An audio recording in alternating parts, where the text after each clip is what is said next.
मित्रांनो, लग्नानंतर होईलच प्रेम या मालिकेच्या पुढील जबरदस्त भागामध्ये आपण बघणार आहोत. नंदिनीला आर्याच्या हेतूंवरती संशय आलेला असतो. त्यामुळे ती या प्रकरणाचा शोध घेते. तिने हातावर काढलेला आई नावाचा टॅटू, तिचं मुद्दामहून जीवाजवळ जाणं आणि घरामध्ये सतत ये-जा करणं यावरून नंदिनीला आर्याचा हेतू कळून चुकतो.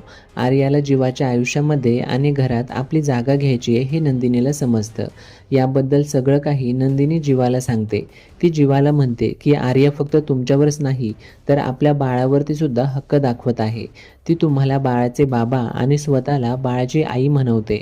आता जीवा आणि नंदिनी दोघेही सावध होतात. या आर्याला चांगलीच अद्दल घडवायची असं नंदिनी ठरवते.